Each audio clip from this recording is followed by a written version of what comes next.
Salut tout le monde. Afin d'approfondir et renforcer vos connaissances concernant le concept ration alimentaire, on va essayer de réaliser quelques exercices concernant cette notion-là.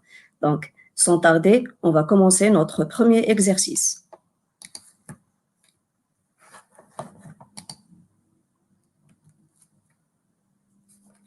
Tout d'abord, avant de réaliser un exercice, il faut lire attentivement l'énoncé et les questions depuis le début jusqu'à la fin. D'accord? Donc, je vais commencer une première lecture. Exercice 1, le sucre et les adolescents. Un adolescent boit, comme il lui est recommandé, 1,5 litre de liquide par jour. Au lieu de boire de l'eau, il préfère consommer des jus de fruits et des sodas. Première question. Sachant que ces boissons contiennent environ 120 grammes de sucre par litre, calculez la quantité de sucre que cet adolescent aura consommé en un jour, en une semaine, puis en une année. La deuxième question. Calculez l'équivalent journalier en morceaux de sucre de sa consommation, sachant qu'un morceau de sucre, il pèse 5 grammes. Troisième question. Sachant qu'un morceau de sucre de 5 grammes fournit 85 kJ, calculez l'énergie fournie quotidiennement par ces boissons sucrées. Donc, on va commencer notre première question. Sachant que ces boissons contiennent environ 120 grammes de sucre par litre, calculez la quantité de sucre que cet adolescent aura consommé en un jour, en une semaine, puis en une année. On va passer à la solution. Donc, cet adolescent consomme 1,5 litre de boissons par jour, c'est-à-dire les boissons sucrées, bien sûr. On sait que 1 litre renferme 120 grammes de sucre et 1,5 litre, il renferme la valeur de X. Donc, on va ici utiliser la règle de 3, tout simplement. Donc, X est égal à 1,5 fois 120 divisé par 1. X est égal à 180 grammes. C'est la valeur d'une journée. On va maintenant calculer la quantité consommée par semaine. C'est 180 fois 7, c'est-à-dire les 7 jours de la semaine, est égal à 1260 grammes. Et pour la quantité consommée par an, c'est 180 fois 365, les jours de l'année, une valeur de 65 700 grammes. On va passer maintenant à la deuxième question. Calculer l'équivalent journalier en morceaux de sucre de sa consommation, sachant qu'un morceau de sucre, il pèse 5 grammes. On va passer maintenant à la solution. On sait qu'un morceau de sucre, il pèse 5 grammes. Lui, combien il a consommé de sucre? 120 grammes. Donc, les morceaux de sucre consommés par jour, c'est 120 grammes divisé par 5. C'est 24 morceaux de sucre. Maintenant, la question, c'est, sachant qu'un morceau de sucre de 5 grammes fournit 85 kJ, calculez l'énergie fournie quotidiennement par ces boissons sucrées. On va passer à la solution. On sait que 5 grammes de sucre libèrent 85 kJ. On a la valeur de 120 grammes qui libère X. X est égal à 120 fois 85 divisé par 5, toujours la règle de 3, une valeur de 2040 kJ. Maintenant, on va passer à un autre exercice, exercice 2. Toujours, on doit lire attentivement l'énoncé. Le document suivant représente les besoins en protéines, en lipides et en glucides de l'adolescent, l'adolescente et l'adulte. Ici, on a les valeurs représentées par le tableau, l'âge, le poids, les protéines en grammes, les lipides et les glucides. Pour l'adolescent, on a l'âge qui varie en premier lieu de 10 à 12 ans, de 13 à 15 ans, de 16 à 19 ans, et pour l'adolescente, la même chose, et pour l'adulte, au-delà de 20 ans. Première question. Précisez en vous appuyant sur vos connaissances pourquoi on ne peut pas remplacer entièrement une source énergétique par une autre, en supprimant soit les protéines, soit les lipides, soit les glucides. Deuxième question. calculer les besoins énergétiques en kilojoules fournis par les 3 aliments organiques pour les 3 catégories d'âge, sachant que 1 gramme de protéines, il libère 17 kilojoules ou bien 4 kilocalories, 1 gramme de lipides, il libère 38 kilojoules ou bien la valeur de 9 kilocalories, 1 gramme de glucides, il libère 17 kilojoules. Selma et Omar sont 2 adolescents, 13 à 15 ans.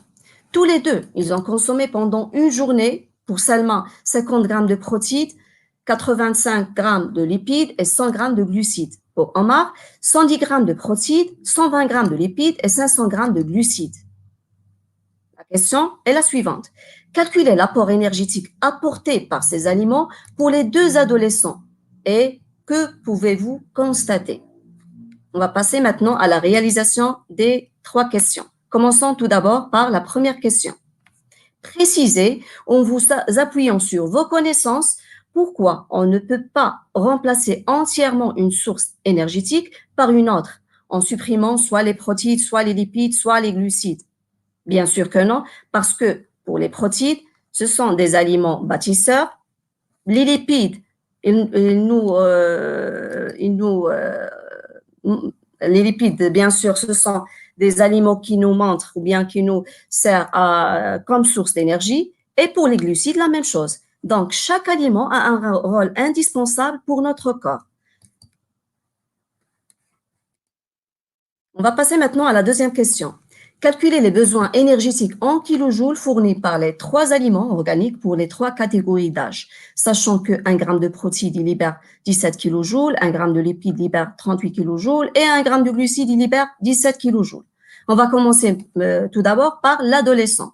De 10 à 12 ans, on a la valeur de 70 grammes pour les protéines fois 17, plus 70 grammes pour les lipides fois 38 kilojoules, plus 245 pour les glucides fois 17 kilojoules, une valeur de 7900 kilojoules. Pour l'âge compris entre 13 à 15 ans, c'est la même chose, toujours on fait la règle de 3, 85 fois 17, ça c'est pour les protéines, 100 fois 38 pour les lipides, plus 343 fois 17 pour les glucides, une valeur de 10 843 kilojoules.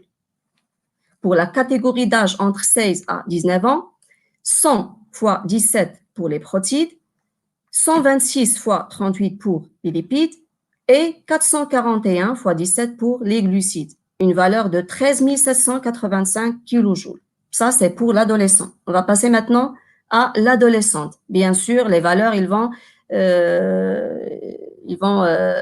pas être les mêmes parce que il y a une différence entre la consommation des garçons et la consommation des filles. Vu la physiologie d'un garçon ou bien d'un homme, il diffère de la physiologie d'une femme ou bien d'une fille. Parce que les hommes ont un appareil, ou bien ils ont l'appareil musculaire, il est plus développé que les femmes ou bien les filles. Et donc, pour les adolescentes, la catégorie d'âge entre 10 à 12 ans, on a 70 fois 17 pour les protéines, plus 72 fois 38 pour les lipides, plus 252 fois 17 pour les glucides, une valeur de 8092,5 kilojoules. Et pour la valeur, ou bien pour la catégorie entre 13 à 15 ans, pour les protéines, 80 fois 17 pour les protéines, 98 fois 38 pour les lipides et 343 fois 17 pour les glucides, une valeur de 10 421 kilojoules. Toujours, on utilise la règle de 3. Et pour la catégorie d'âge comprise entre 16 et à 19 ans, 75 fois 17 pour les protéines, 108 fois 38 pour les lipides et 378 fois 17 pour les glucides, une valeur de 11 675 kilojoules. Finalement, pour les adultes, donc, on a pour les protéines, c'est 80 fois 17, pour les lipides, 89,5 fois 38, et pour les glucides, 386 fois 17, bien sûr pour les glucides, une valeur de 11 158,5 kilojoules. Ça, c'est pour la deuxième question et c'est simple. Il faut juste utiliser la règle de 3. Si on a bien sûr, nous ont demandé de calculer l'énergie ou bien l'apport énergétique en kilocalories, on sait que la valeur de 17 kilojoules, c'est l'équivalent de 4 kilocalories et la valeur de 38 kilojoules, c'est l'équivalent de 9 kilocalories. On va passer maintenant à la question 3. Selma et Omar sont deux adolescents de 13 à 15 ans. Tous les deux, ils ont consommé pendant une journée, pour Selma, 50 grammes de protéines, 85 grammes de lipides et 100 grammes de glucides. Et pour Omar, 110 grammes de protéines, 120 grammes de lipides et 500 grammes de glucides. On va calculer l'apport énergétique apporté par ces aliments, pour les deux adolescents, et que pouvez-vous constater? Donc, commençons tout d'abord par Selma. Donc, pour les protéines, c'est 50 fois 17, plus 85 fois 38 pour les lipides et 100 fois 17 pour les glucides.